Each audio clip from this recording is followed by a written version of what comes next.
refused to change my birthday dinner plans for my autistic nephew. However, my brother expected me to move in and watch his son full-time while he takes his wife on their dream vacation. Backstory: my sister and I, early 30s, have an older brother. He's on his second marriage. His first marriage gave me my nephew, Connor, 15. Connor is autistic. When he was born, my, at the time, sister-in-law's family was the village. My parents were also the village. My sister and I were not. This resulted in many arguments until I told my parents they could either have my brother and his family and I would go NC, or they could respect my boundaries and I'd still be around. They agreed. Eventually, my brother got a divorce because of marital problems, one of which was his ex-wife insisting that I and my sister step up and help. I felt bad for him, still do, but I wasn't going to change my stance. My sister didn't either. I have lived out of state for a bit and recently accepted a new job offer close to home. It came with a nice bonus, so I decided to invite my parents, sister, and brother out for dinner at my favorite KBBQ spot. My parents confirmed that it wasn't my brother's week with my nephew, so all was well and good. About a week before I got back home, my brother called and said his ex had something come up and that he had Connor the upcoming week and his current wife was going to be out of town with her sisters. I said no worries, and asked if he wanted to call his regular babysitter for Connor and I'd cover it for our dinner night. He said no, he wanted to bring Connor to the dinner and asked if we could change the venue because Connor gets overstimulated. I said no. This was my dinner, I'm paying for it, I'm going to my favorite place. He said, "You know, your nephew really can't handle a place like that." I said, "Yes, I know. That's why I'm offering to cover paying for a babysitter for that night." He argued that he'll just bring Connor with him. I said he's welcome to do that, but then I'm not going, so it'll just be him and our parents. He told me that was messed up, that if Connor gets overstimulated, he'll just take him and go outside until he calms down. I reminded him the last time we went to a KBBQ place, Connor had a meltdown and they had to leave. My parents always feel bad for Connor, so they'll usually leave and go to my brother's house to help. I said I didn't want that happening. I wanted to have a nice dinner without having to worry about that. He told me to go fuck myself and hung up. We went to dinner, my sister, my parents and I. My brother did not show up. It was a nice dinner. My parents enjoyed it too, but they said they wished my brother had come. I agreed. They then said they wished my nephew had come too. I did not agree. I said it would have likely resulted in my brother leaving after maybe 30 to 40 minutes of being there, and they would have followed him too. They agreed, but said I should have let him come anyway and just deal with it. I said that sounds like a good reason for me not to do that, and we didn't talk much that night after that. Ida? Edit: I've babysat Connor before, even now I will watch him for a few hours if my brother has to do something. I don't watch him all day or overnight though. It's not his fault and he is no way a bad kid. However, I had to set boundaries because my parents and brother, mostly his ex-wife, would take a mile if you gave them an inch. They wanted my sister and I to stay local after high school so we could help with babysitting, and I was not about to do that. I did see both of them before I left, since I wanted to, but I did not apologize for wanting to eat my favorite spot and have it done my way for just one night. Whenever he, my brother, wants to have to dinner, we basically go to the same local spot because it's quiet and doesn't upset my nephew, and it's his fixation when it comes to food. That's perfectly fine, and I go to those dinners, but for my dinner, I wanted it somewhere I enjoyed. Update 1. First, I wanted to thank everybody, positive or negative, for giving feedback. Whether it was good or bad, I did read every one of them, even the ones who called me an asshole. Totally valid. While I did see my brother and Connor before I left, it was more of just playing with Connor and making small talk with my brother. I decided today to call my brother to try and get more info and smooth things out. We talked for about 5 minutes before I broached the subject. I told him I was sorry if it felt like I was being unnecessarily mean or exclusionary to Connor, but that I felt I had a right to decide how to celebrate the way I wanted to. He said he was sorry that he snapped the way he did, and looking back, he realized Connor would have had an awful time and it would have been a big waste of money for me. The place we went to was about $80 a person, $40 for Connor whether he ate or not. He just really wanted him to be there too. I told him going forward, for things like my birthday, I would be more than happy to have lunch as a family with Connor at somewhere he likes so he can have a good time, then go to dinner at somewhere I want to eat at and I'd pay for a babysitter or his mom, my brother's ex, can watch him. He asked if Connor would be welcome at the dinner too, and I said I don't think so because I still plan to have KBBQ/hot pot/sushi/fine dining and Connor doesn't do well in those environments, light/sound/smell/atmosphere, which is why I brought up having lunch the day of beforehand so we can all celebrate and it be okay for him. But I was still standing firm that for my birthday, or something like another promotion, I wanted to go somewhere that I enjoyed without having to worry. I brought up also that when he took us out to lunch, was once a month before I moved, he picked or my parents picked and they always catered to Connor. I had no problems with that and attended almost all of them. This time, I wanted something for myself. He wasn't over the moon about it, but said it sounded good and thinks Connor would enjoy it too. He also looked into getting him sunglasses, as one of you suggested, for bright/overly stimulating environments. He then had a question for me, which I knew was going to be asked at some point. Now that I'm closer to home, he asked if I was going to be more involved as an uncle. I said yes, but not in the way he probably wants. I said I'd be more than happy to go over to his house and hang out with him, his wife and Connor and bring food he likes, as well as babysitting him once or twice a month so he and his wife could go see a movie or have dinner together, but I wasn't going to be an on-call babysitter like my parents are. Several times he's dropped Connor off at their house for a week/weekend with little notice because he and his wife wanted to go on a spontaneous vacation. I told him that was not going to happen with me, especially since I'm in the process of adopting a cat and he and Connor are allergic. I wasn't allowed to have a cat while I lived in my parents' house, which was fine because it's their house and it wasn't fair to my brother and Connor who were over super often. So him getting dropped at my new place was out of the question. He thankfully didn't press the topic and said it's okay, Mom and Dad don't mind, and that he missed hanging out with me and was happy that I could be around Connor more. So, everything worked out as well as I could have hoped. I'm excited to move back home in a few weeks, and thank you all again for the advice/criticism. Update 2, May 25, 2025. Hi. Me again. Was hoping I wouldn't have to post here again, but well, life had other plans. I, 31M, moved back to LA from Texas for a new job. My parents live here, as does my brother, 40M, his wife, and my nephew Connor, 16. Connor is autistic, and while he's made a lot of progress since he was 10, still struggles with a lot of things. He is nonverbal, stims often, and frequently has meltdowns. My brother, his wife, his ex-wife, and my parents are the only ones really able to calm him down. I regularly watch him once or twice a month so my brother and his wife can go see a movie or hang out. I do not watch him overnight or for several days consecutively, and it's always at their house. After our argument last time, my brother and I have been on pretty good terms. He hasn't really pushed boundaries about babysitting and we've mended our relationship quite a bit. However, something came up recently that has us on rocky terms. My brother recently got news that he was selected to attend a conference out of the country. The company is putting him up in a hotel for 10 days and while they won't pay for his wife to go, they have no problems if he pays her airfare and everything and occupies the room with him. I'm very happy my brother got this opportunity. The issue is childcare. The conference happens to align when my parents and sister are going to NYC for a week to celebrate my sister's birthday. Nothing is refundable and my parents promised my sister this over a year ago they'd do this. His ex-wife, Connor's biological mother, will also be out of town for work. So that leaves me. When he called me up to explain everything and ask, I told him no. However, I listed reasons for why I wouldn't do it. 1. I live about 90 minutes away. Distance-wise, not that far, but LA traffic makes a lot of things more difficult than they should be. I don't mind making the drive once or twice a month when I'm watching him, but I do not want to make it 10 days in a row. Connor cannot come to my place because I have a cat and he is allergic, as well as me having things around the house that are fragile. I do not WFH, and Connor would still be in school, so I would have to likely put in PTO to do it logistically. 2. The longest I've watched Connor was about 6 hours. He had a meltdown near the end that I was unable to calm him down from, and it was only my brother and his wife getting back 20 minutes later that saved me.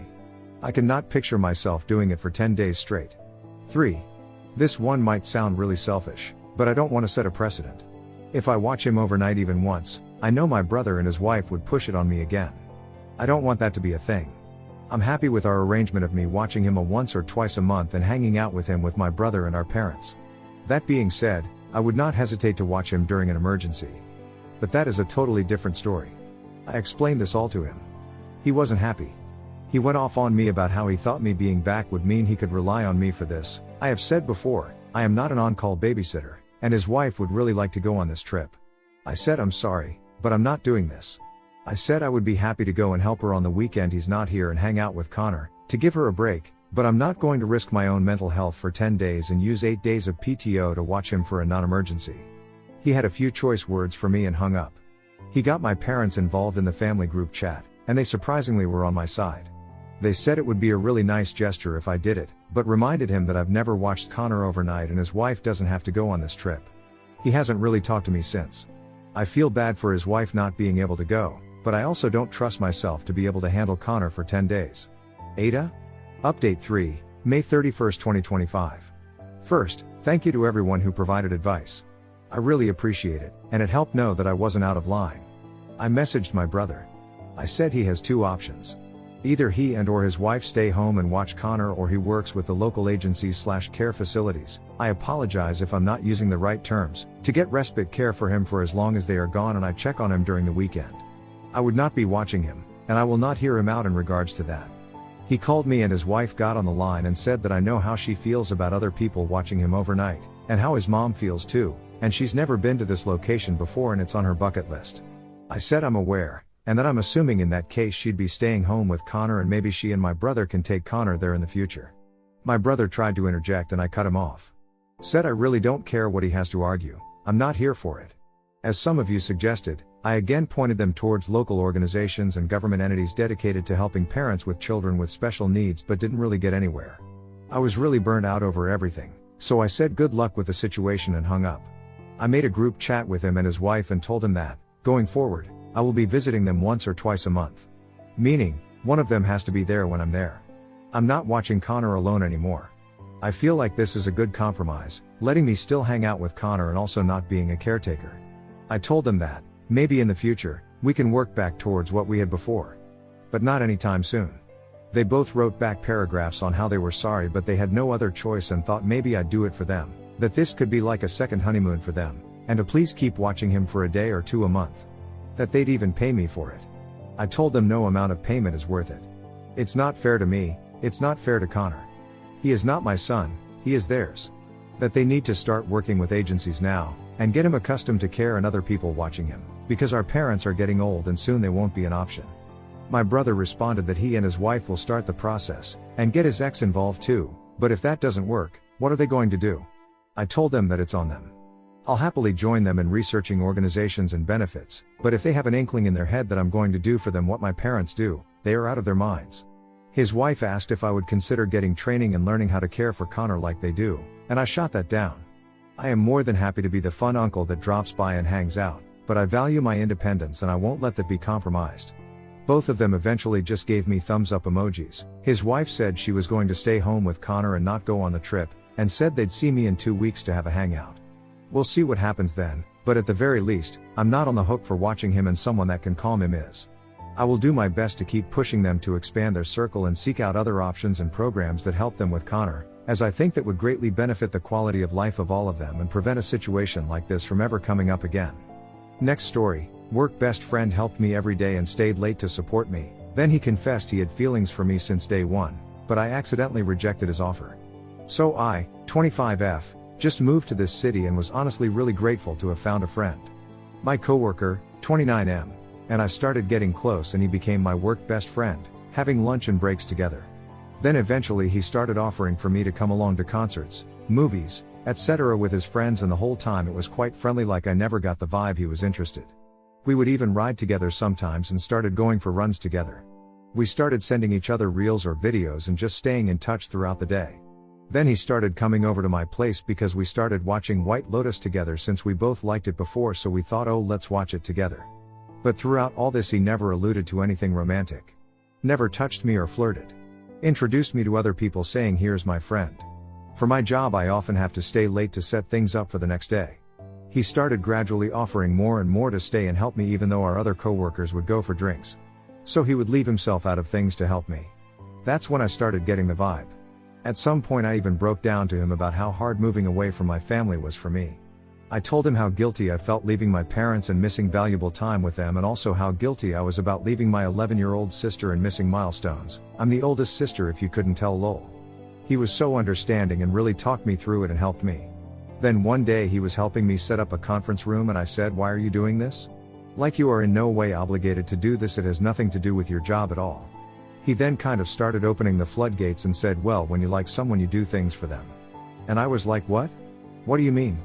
And he said, well, in case you couldn't tell, I have feelings for you. And I was like baffled. I asked him since when. He said, well, I liked you from the moment I saw you. Which puzzled me even more, like, why not just ask me out from the start? And he said, I guess I just wanted to get to know you first. Anyway, then he said, well, do you want to go on a real date? And I kind of freaked out.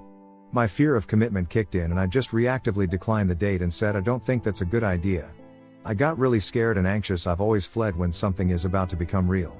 Then he just shut down and it was awkward and silent until we left. Well, biggest regret because ever since then he hasn't engaged with me. It's been 2 days and he's avoiding me hard. No text, no eye contact. I couldn't even find him at lunch. When I finally went up to him and said, what about the date? He said, never mind, don't worry about it, and walked away. Did I miss my shot? Would he want me to push more about it? Because now that I've processed it and thought about what we could be, I'm into it. Well, if I'm being honest, I always thought he was a great guy and exactly what I needed, cause he is the more chill, soft-spoken type, and I love that cause I grew up with a very fiery dad with an extremely short fuse, so I always dreamed of finding someone who is more on my wavelength. I mean, there's a reason why we work so well as friends, but I just didn't really think he would see me like that, like I didn't even let myself go there. I think I hurt his feelings by rejecting his date offer even though I didn't mean to. Do I still have a chance to fix this, or does it seem like I've put him off being with me? Update, May 26, 2025. First of all, thanks everyone for the great advice, I really appreciate it. Well, the most common advice I got was to go and be honest and plan a date for him. So I wanted to do that, but in a more intimate setting, so I was feeling bold and got his favorite, Wingstop, and went to his apartment and just knocked. I would pay to have footage of the look on his face cause he was so taken aback, lol. Anyway, I said, do you mind if I come in? He was a bit hesitant, but he said yes. Then we sat and I explained everything that I said in this post. How I just freaked out cause I was taken aback and also scared.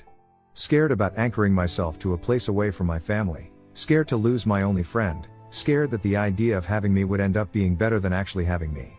I told him that after having time to process the idea, I am very much into it and see all the ways we are great for each other. I told him how grateful I was for everything he has done for me. And that if I reacted negatively, it had nothing to do with him and everything to do with me. So when I finished my speech, he apologized. This man is too good for me.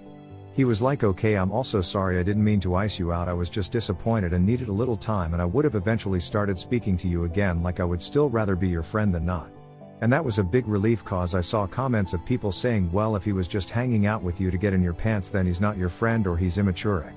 Well, he proved that he's not and that he's great. Actually, smile. Another thing is people said, well, if you didn't like him romantically at all, then you should just leave him alone or you just miss the attention. I genuinely just didn't even entertain the idea because the nature of our relationship was so platonic. In my brain I was just like, well, we're just friends. If he was interested he would have said so or shown it, flirted, or been more tactile. I just accepted that as the reality, so him saying he actually did like me was a complete surprise. Anyway, so we have officially decided to give it a go. We had a pretty deep convo about where we see our lives going and it's very much in alignment with each other. I'm super happy but still fearful, I admit, but I just keep telling myself that if I don't try I'll regret it. I still have a date that I'm planning involving all of his favorite things that I'm working on in my back pocket cause I still feel like I have some making up to do. Oh, and we ended up kissing and it was great, smile.